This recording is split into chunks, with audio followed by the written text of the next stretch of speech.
السلام علیکم ویورز، میرا نام عطاء الرحمن اور آپ دیکھ رہے ہیں عطاء بخاری یوٹیوب چینل۔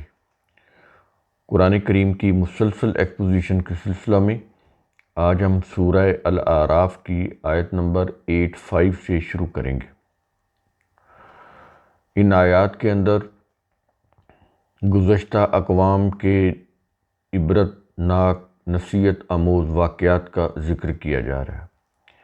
سب سے پہلے قوم نوح کا ذکر کیا گیا، پھر قوم عاد کا جن کی طرف ہود علیہ السلام آئے، پھر قوم سمود کا جن کی طرف صالح علیہ السلام آئے، پھر قوم لوط کا اور اب قوم مدین کا۔ اب یہ دیکھ لیں کہ یہ جتنی بھی اقوام ہیں جو اللہ تعالیٰ نے اپنے قرآن کے اندر جن کا ذکر کیا ہے، بنیادی چیز کیا تھی؟ ایک تو یہ تھی نا کہ وہ شرک کرتے تھے، لیکن جو معاشرتی برائیاں تھیں وہ بھی اس کے اندر آ رہی۔ صرف یہی نہیں کہ اللہ نے شرک کی وجہ سے ان اقوام کو تباہ کیا، معاشرتی برائیوں کی وجہ سے بھی تباہ کیا، جیسے لوط علیہ السلام کی قوم تھی۔ یہاں پر ایک چیز ہے جو بڑی ضروری ہے۔ ہمارے ہاں جو ہر شعبہ کے اندر ظاہر ہے بڑا کام ہو رہا ہے، یہ انٹرنیٹ کی وجہ سے جو چیزیں ہیں بڑی بدل چکی ہیں، لوگ ہر چیز کو بڑی تحقیق کرتے ہیں، یہ بھی اچھی چیز ہے۔ لیکن ایک بری چیز یہ ہوئی کہ جو نئے نئے ناقدین آ گئے، نئے نئے دانشور آ گئے، انہوں نے قرآن کو اپنی دانش کے روح سے سمجھنا شروع کر دیا۔ تو اس میں کچھ اچھی چیزیں بھی ہو سکتی ہیں، لیکن کچھ جو بری چیزیں ہوئیں وہ تو بہت ہی بری۔ مذہبی تراجم تو جیسے تھے وہ تو اس میں جو بھی غلطیاں تھیں وہ سامنے آ جاتی ہیں، لیکن یہ جو چیز ہے نا، جو آج کل کے جو انتہائی کوالیفائڈ لوگ ہیں، عقل و فکر رکھنے والے، بصیرت رکھنے والے، جب وہ اس کا ترجمہ اور اس کی تشریح کرنے بیٹھے ان آیات کی، انہوں نے بندے کا اور اللہ کا تعلق ہی ختم کر دی۔ کہا کہ اللہ اپنی سنت نہیں بدلتا۔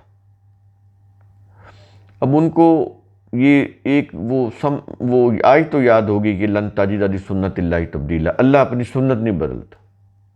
تو وہ آیت انہوں نے فزیکل لاء کے اوپر بھی چسپاں کر دی۔ اس سے پھر انہوں نے جو انبیاء کی نشانیاں جو ان کے ہاتھوں کے اوپر اللہ نے ظاہر کی اس کا بھی انکار کر دیا، اور جو قومیں اللہ کے آگے سرکشی کرنے والی تھیں، بری روش اختیار کرنے والی تھیں، ظلم کے اوپر کاربند تھیں، ان کو اللہ نے جو عذاب دیا، جو ان کے اوپر عذاب مسلط کیا، انہوں نے اس کو بھی فزیکل لاء سے جوڑ دیا۔ ایسا نہیں ہے۔ دیکھیں، دو چیزیں ہیں، ایک تو سنت ہے اللہ کی اور دوسری ہے اس کی قدر۔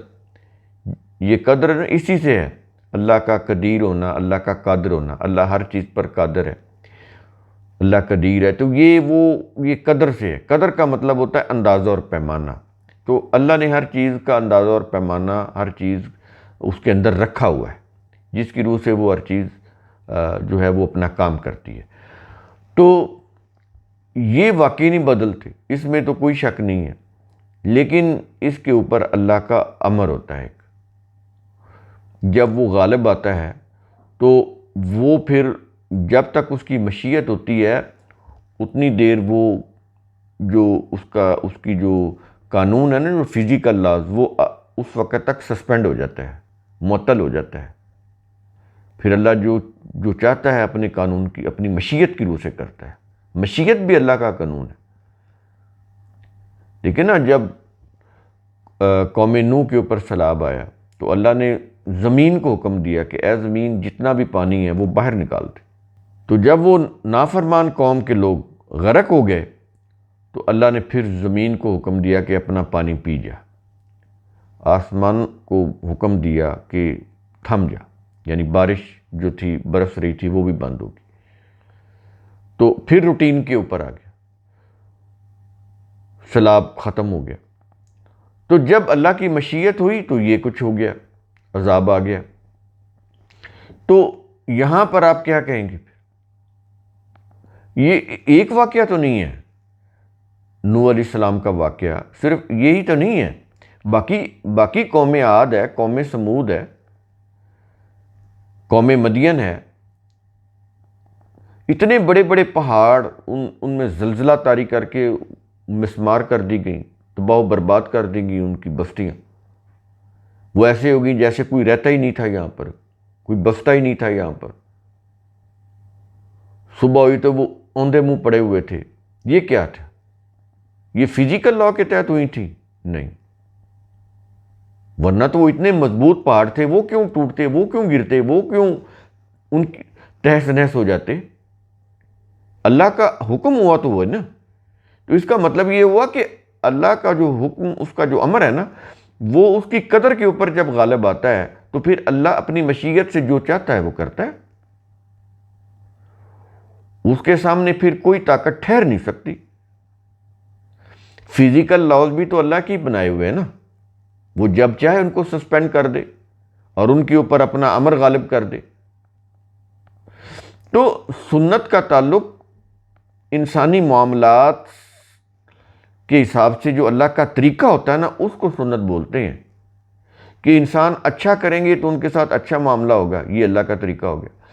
سرکشی کریں گے تو ان کے ساتھ جو اللہ معاملہ کرے گا وہ اس کی سنت ہوتی ہے، اللہ کا معاملہ، اس کا طریقہ، انسانوں کے معاملات کے مطابق جو کرتا ہے۔ انیشیٹو انسانوں کے پاس ہے، اختیار اور ارادہ ان کے پاس ہے، دیا ہوا ہے، چاہے تو وہ اچھا کریں چاہے تو وہ برا کریں۔ اگر وہ برا کریں گے تو پھر کیا ہوگا کہ جب اللہ کی مشیت ہوگی، وہ جو قدر روٹین میں چل رہی ہے نا، زمین روٹین میں اپنی گردش کر رہی ہے، ٹھیک ہے، اسی زمین میں وہ جتنے حصے پہ چاہے گا، جس وقت چاہے گا، زلزلہ طاری کر دے گا۔ جس وقت چاہے گا زمین کے جتنے حصے کو حکم دے گا وہ پانی ابل دے گی، سیلاب آ جائے گا، تباہی آ جائے گی۔ تو یہ اللہ کے حکم سے ہوتا ہے۔ اب یہ چیزیں قرآن میں خود اللہ تعالیٰ نے بتائی ہیں، یہ قصے کہانیاں نہیں ہیں، ان کے پیچھے ایک لیسن ہے۔ اس لیسن میں جہاں پہ یہ چیز کہی جا رہی ہے کہ جو قوم اللہ کے احکام کی خلاف ورزی کرتی ہے تباہ ہو جاتی ہے، وہیں پر وہ یہ بھی کہہ رہا ہے کہ یہ جتنا بھی کارخانہ کائنات ہے، اس کے اندر ہماری قدر کار فرمایا ہے، ہمارا ہی قانون کار فرمایا ہے۔ ہم جب چاہیں اپنی قدر کے اوپر اپنا امر غالب کر کے جو چاہیں کر دیں تو وہ کر سکتا ہے، اور اس نے کر کے دکھایا ہے۔ یہ قرآن کی آیات شاہد ہیں، ورنہ ان کے معنی کیا کریں گے، ان کے تراجم کیا کریں گے؟ آپ الفاظ کو تو نہیں بدل سکتے نا آپ۔ تو یہ تو الفاظ تو بالکل صاف ظاہر ہیں۔ جب وہ کہتا ہے کہ اے زمین اپنا پانی باہر اگل دے، تو اس کا کیا ترجمہ کریں گے؟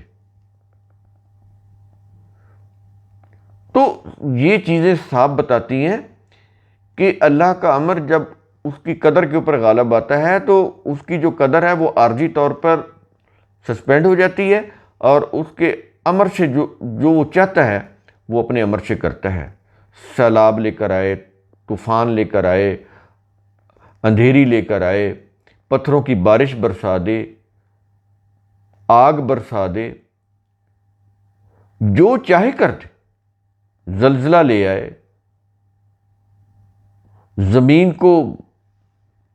زمین میں دراڑیں ڈال دے، اس کے اندر سب کچھ تہس نہس کر دے، اس کو نیچے تک دھسا دے۔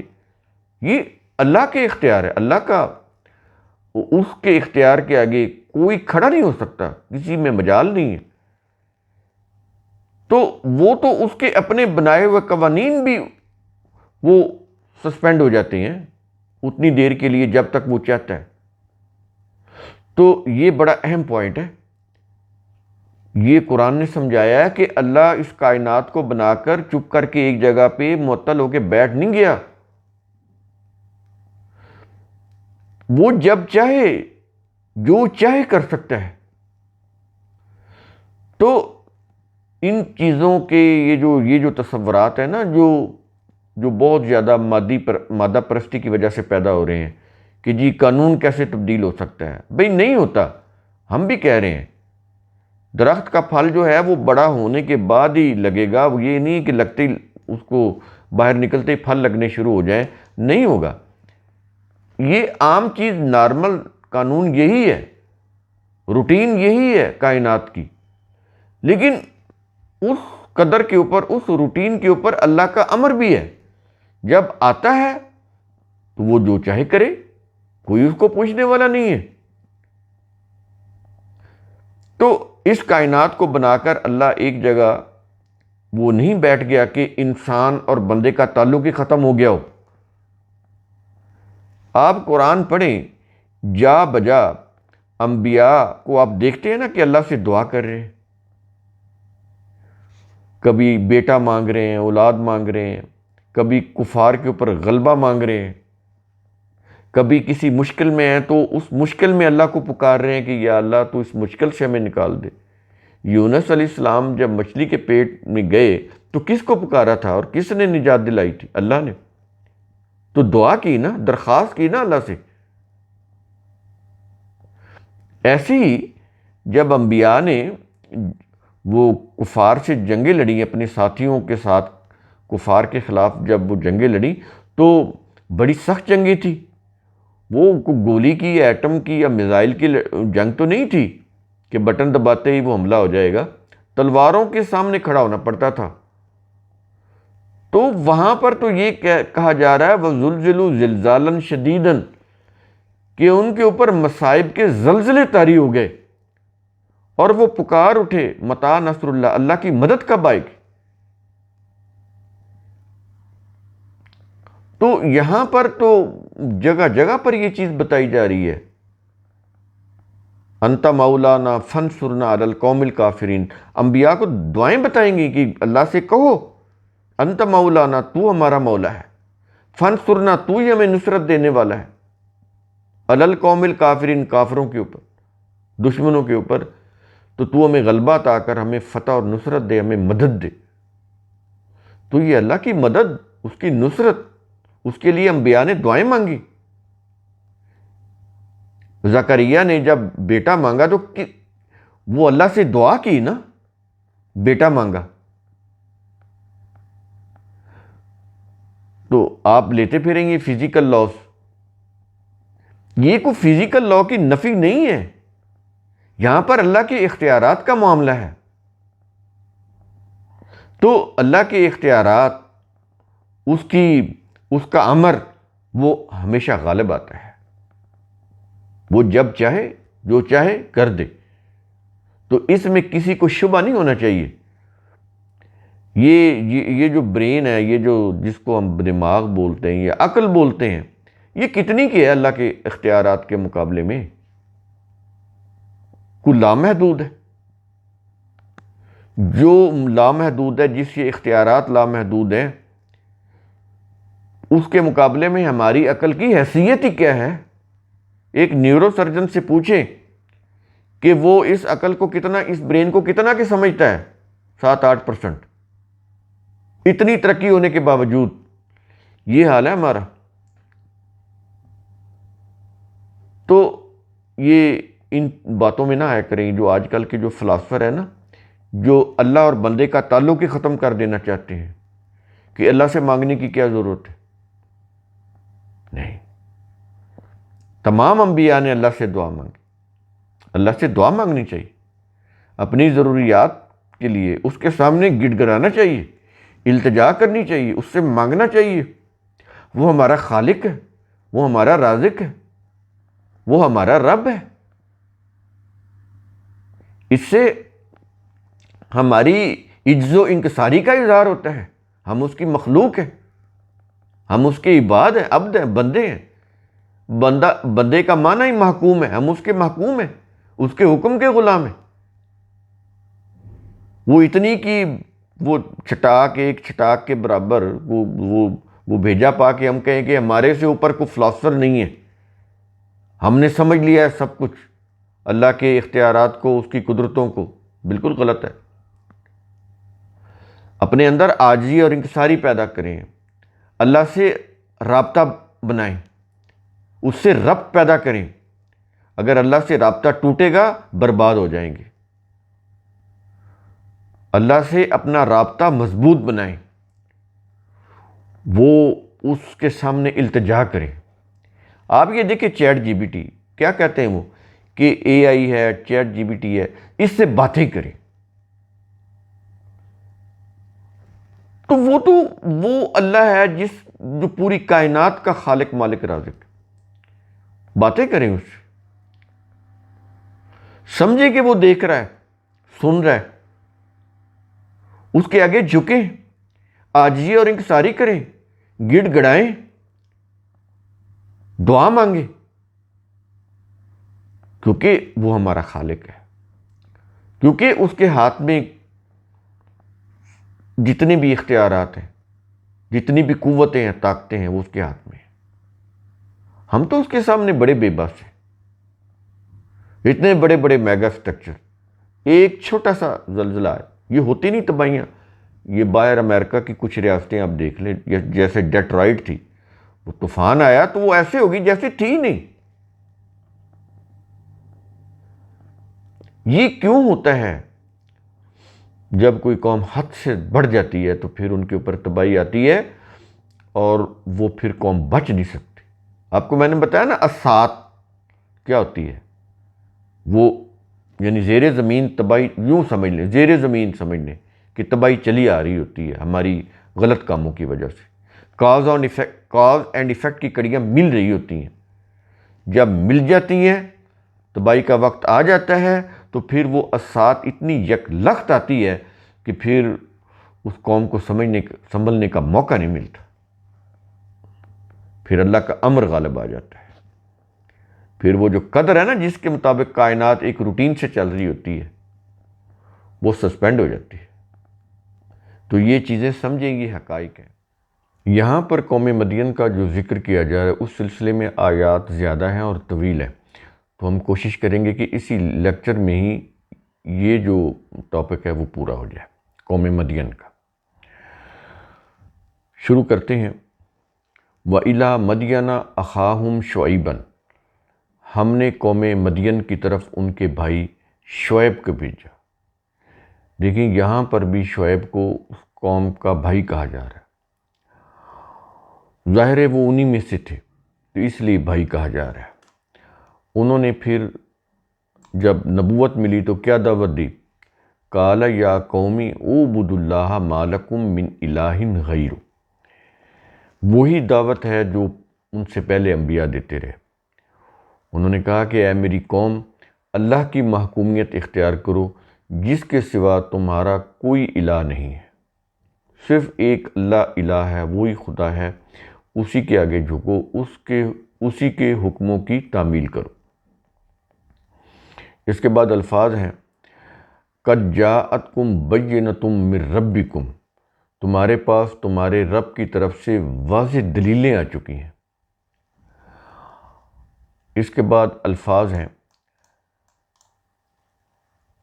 فَأَوْفُوا الْكَيْلَ وَالْمِيزَانَ، پس ناپ اور تول پورے پورے کرو۔ ناپ تو ہوتا ہے نا، یہ ناپنا ہوتا ہے، جیسے کپڑا ناپنا ہے، یہ ناپ ہو گیا، اور تولنا وہ جو چیز ترازو کے اوپر تلتی ہو۔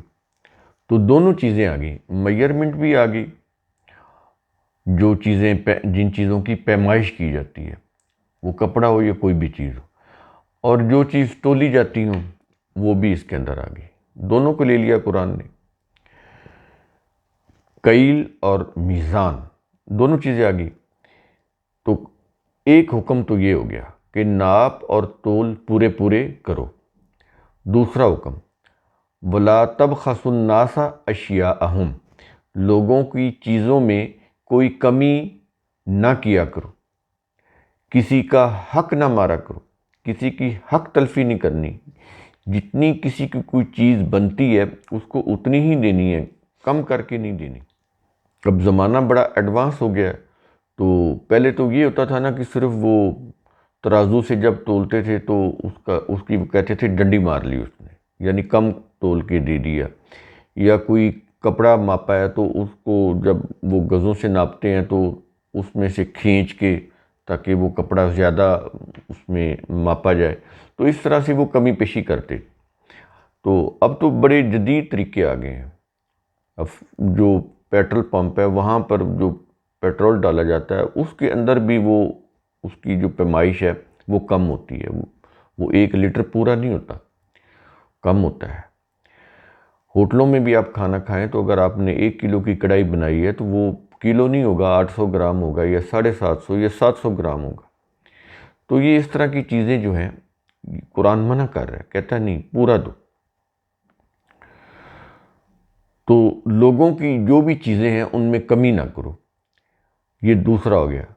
تیسرا حکم ہے وَلَا تُفْسِدُوا فِي الْأَرْضِ بَعْدَ إِصْلَاحِهَا، اور زمین کی اصلاح کے بعد اس میں فساد نہ کرو. یہاں پر زمین کی اصلاح تو بڑے سکیل کے اوپر بات ہو جائے گی کہ جب زمین کے اوپر اصلاح ہو گئی، نظام قائم ہو گئے. اب ہمارے ہاں جیسے جغرافیائی حدود قائم ہو گئی ہیں، ہر ملک کے جو وہاں پہ اس کا جو دستور قانون وہاں پہ نافذ ہو چکا ہے. تو اب یہ جو اس کی جو وائلیشن ہے تو اس سے فساد پیدا ہوتا ہے. اب جیسے یہ انڈیا اور پاکستان کا کشمیر کے اوپر ڈسپیوٹ ہے، ایسے اور ملک ہیں جن کا اس طرح سے جھگڑے ہیں. تو یہ جو چیزیں ہیں نا جس سے فساد پیدا ہوتا ہے وہ نہیں ہونی چاہیے. ظاہر وہ زمین کے اوپر ہی ہو رہی ہے نا. تو یہاں پر زمین بھی مراد ہے، تو اس کے علاوہ ملک بھی مراد ہے. کوئی بھی ملک، سرزمین، مملکت، وہاں پر جو بھی اصلاحات نافذ ہو جائیں تو پھر ایسا کچھ کیا جائے کہ وہاں پہ انتشار ہو، انارکی ہو، بد امنی ہو، لوگوں کا امن اور سکون برباد ہو جائے، تو معاشرہ تہس نہس ہو جائے، بد امنی کا شکار ہو جائے، لا قانونیت ہو جائے، رول آف لا جو ہے وہ قائم نہ رہے، حکومتی ریٹ قائم نہ رہے. تو یہ کئی صورتیں ہو سکتی ہیں. جو یہ کہہ رہا ہے نا کہ زمین کی اصلاح کے بعد اس میں فساد نہ برپا کرو، تو یہ اس میں یہ چیزیں آ جاتی. یہ 3 اہم حکم دیے گئے یہاں پہ. ان 3 احکام کے بعد کہا یہ جا رہا ہے کہ ذالکم خیر لکم ان کنتم مومنین، اگر تم واقعی مومن ہو تو یہی تمہارے لیے بہتر ہے کہ یہ جو ہم 3 احکام یہاں پر دے رہے ہیں اگر تم ان کی پابندی کرو تو تم امن اور عافیت میں آ جاؤ گے، تمہاری زندگی جو ہے وہ پرسکون ہو جائے گی. اس کے بعد آیت نمبر 86 کہا یہ جا رہا ہے وَلَا تَقْعُدُوا بِكُلِّ صِرَاطٍ تُوعَدُونَ وَتَصُدُّونَ عَنْ سَبِيلِ اللَّهِ مَنْ آمَنَ بِهِ وَتَبْغُونَهَا عِوَجًا. شعیب نے کہا کہ تم راستوں پر اس لیے نہ بیٹھا کرو کہ اللہ پر ایمان لانے والوں کو دھمکیاں دو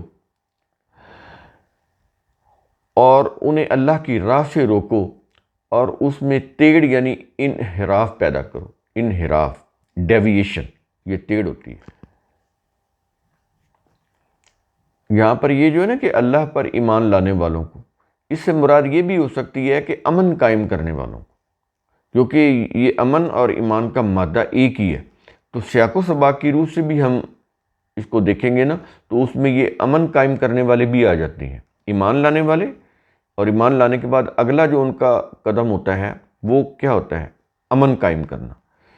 صرف ایمان لا کر گھر میں نہیں بیٹھ جانا، ایمان لا کر عملی کام کرنا ہوتا ہے، اور اس میں پہلا جو کام ہوتا ہے نا وہ امن قائم کرنا ہوتا ہے معاشرے کے اندر. تو یہ دونوں معنی آ جاتے ہیں. اور یہ جو ٹیڑھ ہوتی ہے یہ انحراف ہوتا ہے، ڈیویشن، کہ ایک راستہ سیدھا جا رہا ہے نا اس راستے سے پھر ہٹ کے ڈائیورٹ ہو کے کسی پگڈنڈیوں کے اوپر چلے جانا اور منزل سے دور ہو جانا. تو یہ چیزیں اس کے اندر آ جاتی.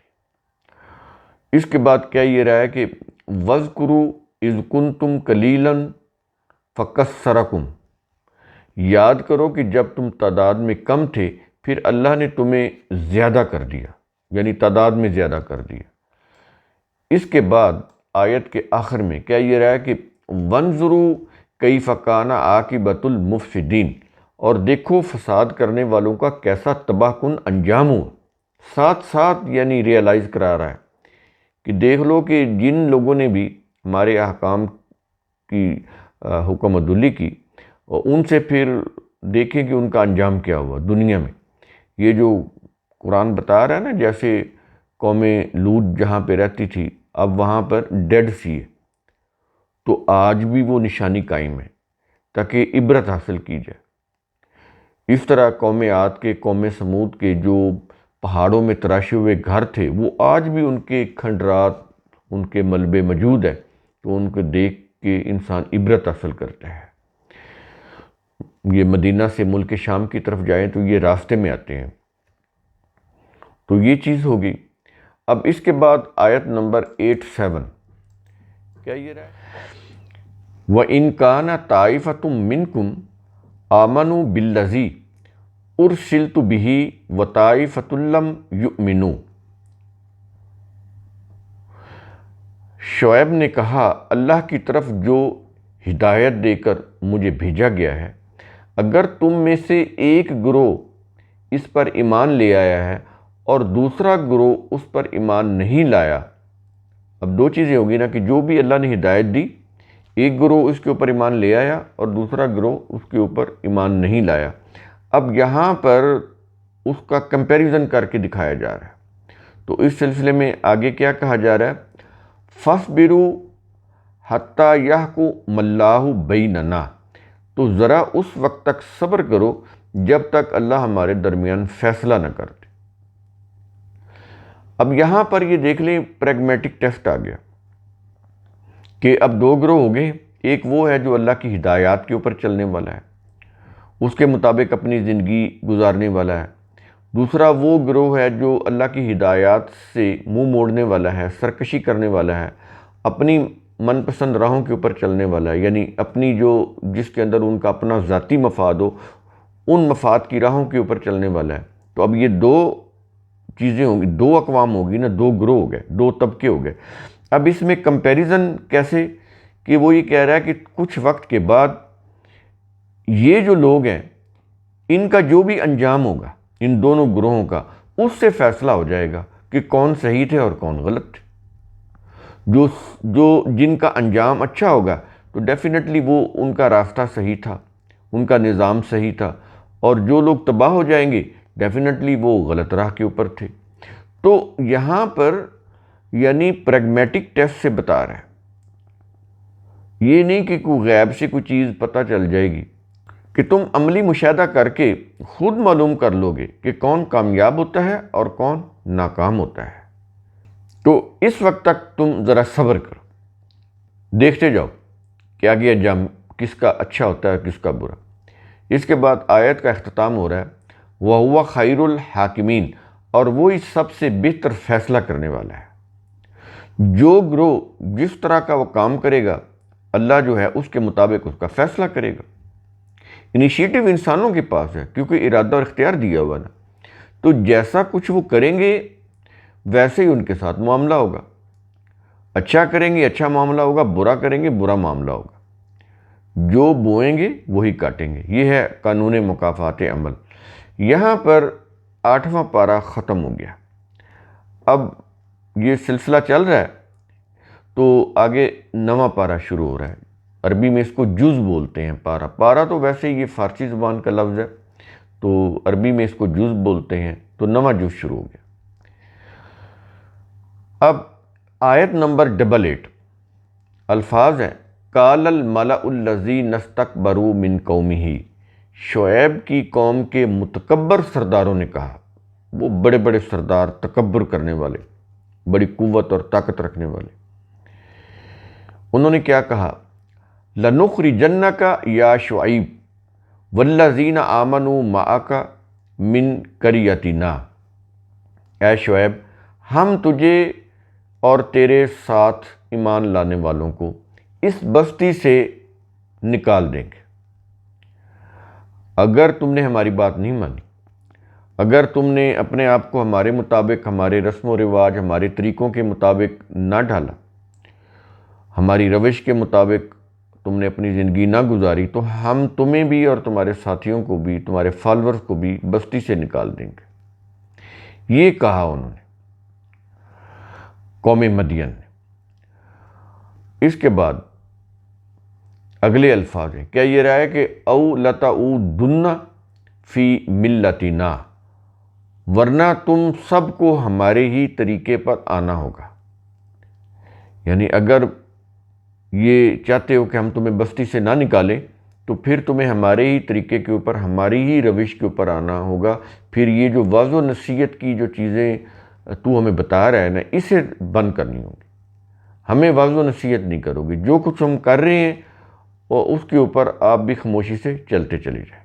یہ وہ کہہ رہے تھے اپنے نبی کو، یہ حالت ہو گئی تھی. تو اس کے بعد اگلے الفاظ ہیں جہاں پہ آیت ختم ہو رہی. قال اولو کننا کارہین، شعیب نے کہا کیا اگرچہ ہم تمہارے طریقے سے نفرت کرتے ہوں تب بھی؟ یہ سوالیہ انداز میں ان کو کہا کہ جو کچھ تم کر رہے ہو ہم تو اس سے بیزار ہیں، اس سے نفرت کرتے ہیں، تو کیا ایسی حالت میں بھی ہم تمہارے طریقوں کے اوپر چلے؟ یہ ان سے الٹا سوال کیا انہوں نے شعیب علیہ السلام. اب آ جاتی آیت نمبر 8-9. تو یہی بیان پھر آگے ان کا چل رہا ہے شعیب علیہ السلام کا. کہا قد افترینا علی اللہ کاذبا ان عدنا فی ملتکم بعد اذ نجانا اللہ منہا. اگر ہم تمہارے طریقے پر آ جائیں پھر تو ہم نے اللہ پر جھوٹ کھڑا جبکہ اللہ اس سے ہمیں بچا چکا ہے. کہ جو طرز زندگی تم نے اپنایا ہوا ہے، جو غلط روش تم نے اپنائی ہوئی ہے، جو غلط نظام طریقے تم نے اختیار کر رکھے ہیں، ہمیں تو اللہ نے اس سے نجات دلا دی. ہم تو اس سے بیزار ہیں.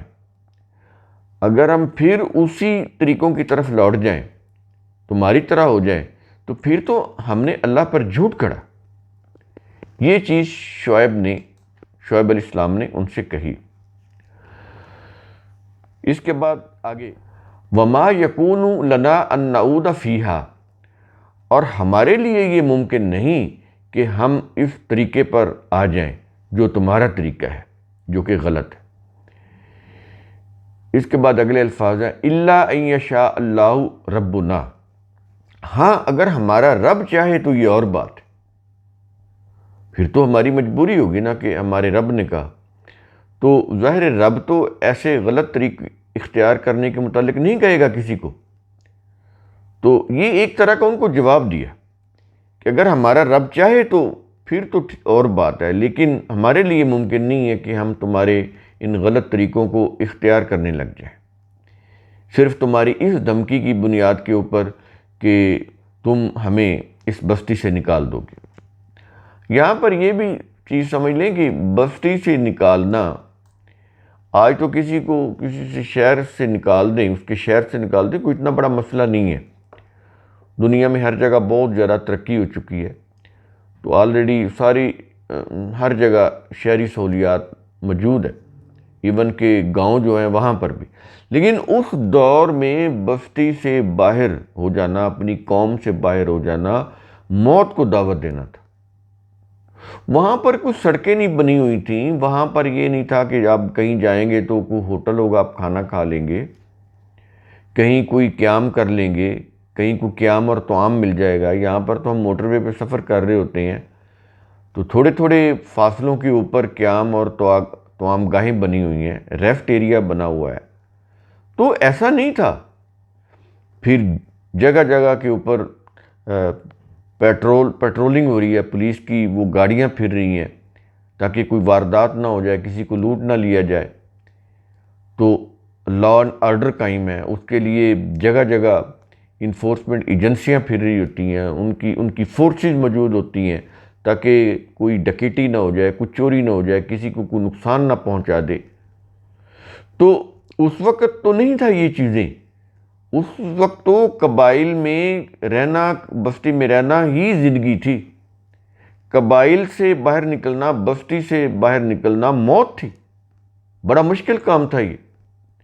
تو یہ چیزیں ذرا ذہن میں رکھا کریں جب قرآن کو بات کر رہا ہوتا ہے نا، تو اس دور کو ذہن میں رکھیں کہ اس دور میں یہ کتنی بڑی بات تھی کسی کو قبیلے سے نکالنا یا بستی سے نکالنا. تو کس قدر یہ خطرناک چیز تھی. اس کے بعد کیا یہ رہا ہے وَسِعَ رَبُّنَا كُلَّ شَيْءٍ عِلْمًا. ہمارے رب نے اپنے علم سے ہر چیز کا احاطہ کر رکھا ہے۔ تو ہم تو وہی چیز کہہ رہے ہیں جس چیز کا ہمارا رب ہمیں علم دیتا ہے، ہمیں ہدایت دیتا ہے، کیونکہ اس کا علم بڑا وسیع ہے۔ ہر چیز کے اوپر اس کے علم نے، اس نے اپنے علم کی وجہ سے احاطہ کیا ہوا ہے۔ اس کے بعد اگلے الفاظ ہیں علی اللہ توکلنا، اس لیے ہمارا بھروسہ تو اللہ پر ہی ہے، جس کا علم اتنا وسیع ہے کہ وہ ہر جگہ اس نے اپنا احاطہ کیا ہوا ہے۔